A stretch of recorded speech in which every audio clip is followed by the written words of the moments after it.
Hello students, welcome to the physics research centre 2.0। और आज के इस वीडियो में हम बात करने वाले हैं विलयन के बारे में। जैसा कि पहले वीडियो में हमने आपको द्रव्य के प्रकार को समझा दिया था, ठीक ना। और आज के इस वीडियो में हम बात करेंगे कि विलयन जैसे द्रव्य का ही एक पार्ट था विलयन, जिसे हम समांगी मिश्रण के भी नाम से जानते हैं। तो चलिए समझते हैं विलयन। सबसे पहले सॉल्यूशन विलयन क्या होता है। तो दो या दो से अधिक पदार्थों का समांगी मिश्रण विलयन कहलाता है। और समांगी मिश्रण में उनके बीच की सीमाएं नहीं दिखती हैं, ठीक ना। जो दोनों पदार्थ घोले जाते हैं उनके बीच की कोई सीमा जब परिलक्षित नहीं होती है तब उस चीज़ को हम कहते हैं कि वो विलयन है, समांगी मिश्रण है। इसके दो भाग होते हैं, एक भाग होता है विलायक, दूसरा भाग होता है विलेय। विलायक को सॉल्वेंट कहते हैं, विलायक को सॉल्यूट कहते हैं, ठीक ना। और दोनों भाग, अब ये विलायक क्या होता है, तो विलयन में जिस पदार्थ की मात्रा ज़्यादा होती है, अधिक होती है, उसे हम विलायक कहते हैं। और विलयन में जिस पदार्थ की मात्रा कम होती है उसे हम विलेय कहते हैं। अब जैसे मान के चलिए आपको चीनी का शरबत बनाना है, तो आप शरबत बनाएंगे तो उसमें चीनी कम डालेंगे और पानी ज़्यादा डालेंगे, तो जो जल होगा, जो पानी होगा, वो क्या हो जाएगा, विलेय हो जाएगा, और सॉरी विलायक हो जाएगा। और जो चीनी हो जाएगा वो क्या हो जाएगा, विलेय। तो मैं यहाँ पर लिख देता हूँ विलेय, अरे सॉरी विलेय नहीं, चीनी लिख देता हूँ, चीनी। और आप जल में नमक को घोलेंगे तो नमक भी घुल जाता है, इस कारण से विलेय जो होगा चीनी और नमक होता है। और जो विलायक होगा उसे मैं लिख देता हूँ जल, ठीक है। सिंपल भाषा में विलायक कोई भी पदार्थ हो सकता है, जरूरी नहीं कि जल ही हो, ठीक है। अब इनकी जैसे अवस्थाओं के आधार पर बात कर लेते हैं विलयन का, ठीक ना। ठोस, द्रव और गैस, ठीक ना। अब ये ठोस, द्रव, गैस कैसे, जैसे मान के चलिए कि ठोस विलयन, द्रव विलयन और गैस विलयन, सॉलिड सॉल्यूशन, लिक्विड सॉल्यूशन और गैस सॉल्यूशन, इन सब ये क्या है, तो ये विलयन के प्रकार हैं। जैसे अगर ठोस विलयन की बात करूंगा, सॉलिड सॉल्यूशन, तो जो दोनों कंटेंट, जो दोनों पदार्थ होंगे, ठीक ना, वो कैसे होंगे, ठोस अवस्था में होंगे। जैसे कोई रंगीन कांच हो गया तो वो भी ठोस अवस्था में। सबसे बड़ा जो एग्जाम्पल आप घर पर आराम से कहीं भी बैठे देख सकते हैं, ठीक ना, वो मिश्र धातु। मिश्र धातु मतलब आपके घर में पीतल का बर्तन होगा ही, ठीक ना, या फिर जो फूल का बर्तन कहा जाता है वो भी होगा। तो उसमें क्या होता है कि दो धातुओं को मिलाया जाता है, और मिलाने के बाद क्या आपको उसमें लिमिट दिखती है, लिमिट तो दिखती नहीं है, ठीक ना। तब वो भी क्या होगा कि विलयन का ही प्रकार होगा, तो उसे हम मिश्र धातु कहते हैं, ठीक। चलिए दूसरा चीज़ जो द्रव विलयन, तो द्रव विलयन में अभी आपने चीनी और जल का शरबत बनाया था और नमक पानी घोल लीजिए, तो वो भी किसका एग्जाम्पल है, द्रव विलयन का, लिक्विड सॉल्यूशन का उदाहरण है।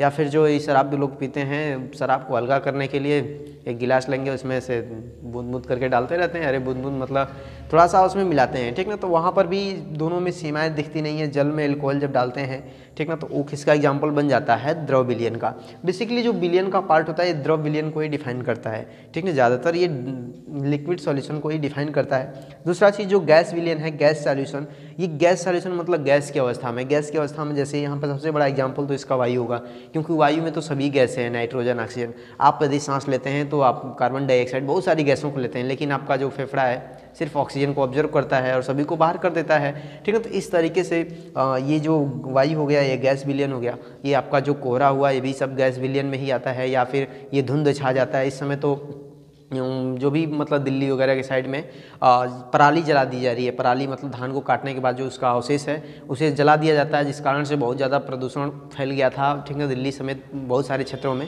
उस पर अब प्रतिबंध लग चुका है, ठीक ना। तो जो धुंध है वो भी किसका उदाहरण है, तो गैस विलयन का ही उदाहरण है, वायु, ठीक। चलिए अब जैसे दूसरा, अब इसके आधार पर तो हमने इसकी भौतिक अवस्था के आधार पर विलयन के प्रकार देख लिए।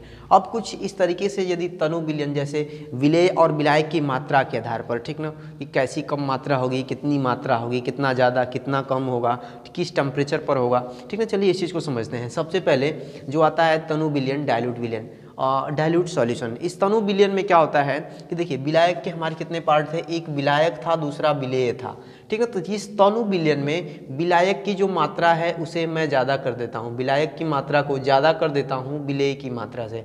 अर्थात विलेय की मात्रा थोड़ी सी कम, बहुत कम रहे और विलायक की मात्रा ज़्यादा रहे तो वो विलयन हो जाता है तनु विलयन। जैसे घर पे रस घोरा जाता है, यदि रस में चीनी कम हो गया, पानी ज़्यादा हो गया, तब वो जो विलयन बन जाता है वो तनु विलयन बन जाता है, ठीक ना। दूसरा चीज़ जो दूसरा है सांद्र विलयन, कंसंट्रेट सॉल्यूशन। इस कंसंट्रेट सॉल्यूशन में क्या होता है कि जो विलायक है, ठीक ना, विलायक, ध्यान समझिएगा, इसमें भी क्या रहता है कि जो विलेय की मात्रा होती है वो भी तो कम ही रहती है।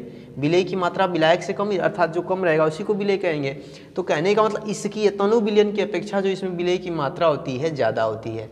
विलेय की मात्रा क्या होती है, ज़्यादा होती है इसकी अपेक्षा, ठीक है। तो जो विलयन हो जाता है वो कंसंट्रेट बन जाता है, सांद्र विलयन बन जाता है। अब अगला समझते हैं कि असंतृप्त विलयन अनसैचुरेटेड सॉल्यूशन। इस असंतृप्त विलयन में क्या होता है, जैसे कहने का मतलब कि मान के चलिए आप जल ले लिए, गिलास ले लिए, कोई यहाँ पे बना देते हैं, ठीक ना, एक गिलास ले लिए और इसमें आप पूरा यहाँ तक पानी भरे हैं, और आप इसमें 1 किलोग्राम क्या करिए, चीनी घोल दीजिए। पानी में 1 किलोग्राम चीनी घोल दिए, तो अब यहाँ पर 1 किलोग्राम चीनी घोलने के बावजूद यदि आप उसमें और भी चीनी घोल सकते हैं, ठीक ना, यदि आप उसमें और भी चीनी घोल सकते हैं, तो यदि वो सॉल्यूबल हो जाता है, उसमें घुल जाता है, तो ऐसा विलयन असंतृप्त विलयन होगा। अर्थात वो अभी संतृप्त नहीं हुआ है, उसे और भी चाहिए, वो और भी विलयन को भी उसमें क्या कर, और भी विलेय पदार्थ को उसमें घोल सकता है, अपने अंदर समाहित कर सकता है, ठीक ना। तो ऐसा विलयन कौन सा विलयन कहा जाएगा, असंतृप्त विलयन, ठीक ना। दूसरा जो विलयन होगा संतृप्त विलयन, अर्थात मान के चलिए आपको शरबत बनाना है। जब आपको शरबत बनाना है तो आप क्या करेंगे कि 1 लीटर पानी ले, तब उसमें जितना भी मान के चलिए 150 या 200-250 ग्राम जो भी चीनी डालना होगा, ठीक है, तो मैक्सिमम लिमिट तक, ठीक ना। जैसे मान के चलिए 1 किलोग्राम जो 1 लीटर जल है, उसमें आप अधिकतम कितना चीनी घोल सकते हैं शरबत बनाने के लिए, तो उसे हम कहेंगे संतृप्त विलयन, सैचुरेटेड सॉल्यूशन। अर्थात जब विलायक में विलेय की अधिकतम मात्रा हो, तब उसे कहते हैं सैचुरेटेड सॉल्यूशन, अर्थात संतृप्त विलयन। एकदम इसका पेट भरा हुआ है, इसे किसी से नहीं मतलब है, ठीक ना, आप इसे और भी नहीं खिला सकते। दूसरा असंतृप्त विलयन। अब ये असंतृप्त विलयन सुपर सैचुरेटेड सॉल्यूशन, इसे समझने से पहले आपको ये दो जो सब विलयन थे चारों, ये एक निश्चित ताप पर होते हैं, एक कांस्टेंट टेम्परेचर पर होते हैं। लेकिन आप सोचिए कि यदि संतृप्त विलयन जब विलेय की अधिकतम मात्रा होती है, तो ये जो सीरा बनाया जाता है, सीरा मतलब मिश्री वगैरह, ये कैसे बनाया जाता है? बनाने का कारण ये होता है कि इन्हें गर्म किया जाता है, बिना गर्म किए ये पॉसिबल नहीं होता है, और उसमें गर्म कर करके चीनी डाला जाता है, ठीक ना। तो जब ताप को बढ़ाते जाते हैं तो उसकी जो संतृप्तता होती है वो बढ़ती जाती है, ठीक ना। और जब बढ़ती जाती है तब यहाँ पर क्या होगा कि जैसे कि आप मान के चलिए इतना पानी ले लिए हैं, और इस पानी में और भी चीनी, जैसे मान के चलिए यहाँ पर आपने असंतृप्तता के लिए 1 किलोग्राम चीनी घोल दिया था, और संतृप्तता के लिए मान लेते हैं कि अधिकतम इसी पानी में आपने 3 किलोग्राम चीनी घोल दिया है, ठीक ना। अब 3 किलोग्राम से ज़्यादा नहीं घोल सकते हैं, लेकिन जब आप इसे हीट दे देंगे, गर्मी दे देंगे, ठीक ना, तो जब गर्मी दे देंगे तब यहाँ पर इसमें 3 किलो की जगह 5 किलोग्राम चीनी भी घोल सकते हैं, तो ये घुल जाएगा, ठीक ना। तो आई होप कि ये असंतृप्त विलयन समझ में आ गया होगा। अब थोड़ा सा कणों के आकार पर देख लेते हैं कि वास्तविक विलयन, कोलाइडी विलयन, और चलिए समझते हैं कणों की प्रकृति के आधार पर जो विलयन के प्रकार हैं, जैसे कि वास्तविक विलयन, ट्रू सॉल्यूशन, कोलाइडी विलयन, कोलाइडल सॉल्यूशन, या फिर निलंबन, सस्पेंशन, ठीक ना। तो जो ट्रू विलयन, जो वास्तविक विलयन होता है, इसमें जो विलेय के कणों का आकार होता है 1 एंगस्ट्रॉम से लेकर 10 एंगस्ट्रॉम के बीच होता है। ये एंगस्ट्रॉम क्या है? तो एंगस्ट्रॉम एक दूरी मापने की पद्धति है, और 1 एंगस्ट्रॉम बराबर होता है 1 एंगस्ट्रॉम बराबर 10 की घात माइनस में 10 मीटर, ठीक ना। तो इसके इतना कोटि का होता है, तो आप समझ सकते हैं इसे 1 एंगस्ट्रॉम से लेकर 10 एंगस्ट्रॉम के बीच किसका आकार होता है? विलेय के कणों का आकार। तब हम इसे ये लिख सकते हैं 10 की घात माइनस में 10 मीटर से लेकर 10 की घात माइनस में 7 मीटर तक हम इसे लिख सकते हैं, ठीक ना। तो यहाँ पर जो इसके कणों का आकार है, आप इसे जब मीटर में कन्वर्ट करेंगे तो इतना होगा, लेकिन थोड़ा सा सिंपल रहना चाहिए याद भी करने में, क्योंकि आपसे किस रूप में पूछ ले ये क्या पता एग्जामिनर को, ठीक ना, अरे आपको। चलिए, तो 1 एंगस्ट्रॉम से लेकर 10 एंगस्ट्रॉम के बीच में यदि विलेय के कणों का आकार रहता है, तो उसे हम क्या नाम देते हैं कि ट्रू विलयन है, वास्तविक विलयन है। जैसे ये आपका शरबत वगैरह हो गया, ठीक ना, जैसे शरबत बना रहे थे हम लोग, हाँ, शरबत बना रहे थे, जल में अल्कोहल बना रहे थे, तो ये क्या चीज़ है? वास्तविक विलयन है, ठीक ना। दूसरा चीज़ की जो आता है कोलाइडी विलयन, कोलाइडल सॉल्यूशन। कोलाइडल सॉल्यूशन में जो कणों का आकार होता है 10 एंगस्ट्रॉम से लेकर 1000 एंगस्ट्रॉम के बीच होता है। 10 एंगस्ट्रॉम का मतलब कितना हो जाएगा कि 10 और गुणा में 10 की घात माइनस में 10, अर्थात 10 की घात माइनस में 9 मीटर से लेकर, और यहाँ पर जब 10 में 1000 में मल्टीप्लाई करेंगे, 1000 में 10 की घात माइनस में 10 से, तो 10 की घात माइनस में 7 मीटर।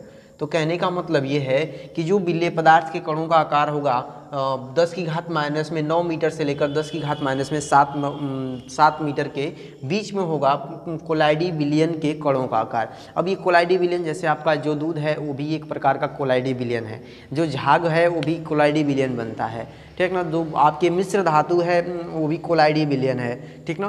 तो जो ये कोहरा है, ओस, बादल, ये सब भी कोलाइडी विलयन है, ठीक ना। ये कोलाइडी विलयन के एग्जांपल्स हैं।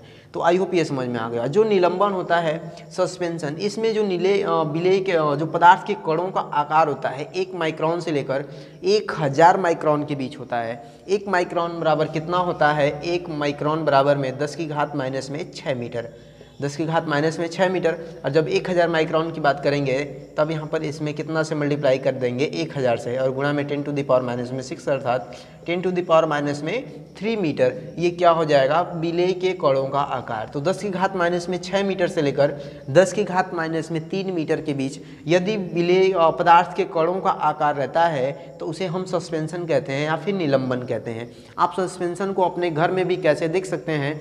चलिए, आपको जैसे कि मानी चलिए आप पूरा एक बंद रूम में हैं और एक जगह उसमें कहीं खुला हुआ है, ठीक ना, थोड़ा सा ऐसा छेद है या फिर मुक्की जैसे कह लीजिए, इसे हम लोग मुक्की कहते हैं, या खिड़की, ठीक ना। आप देखेंगे कि जब सूर्य का प्रकाश उसमें आता है तो उसमें बहुत छोटे छोटे से कण उड़ते हुए दिखाई देते हैं, ठीक ना। और जब ये छोटे छोटे से कण उड़ते हुए दिखाई देते हैं तो वही जो कण होते हैं सस्पेंशन के होते हैं, निलंबन के होते हैं।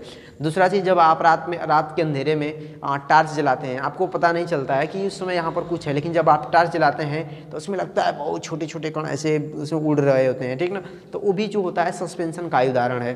तो आई होप वीडियो इन्फॉर्मेटिव लगा होगा। मिलते हैं किसी नेक्स्ट वीडियो में। जय हिंद।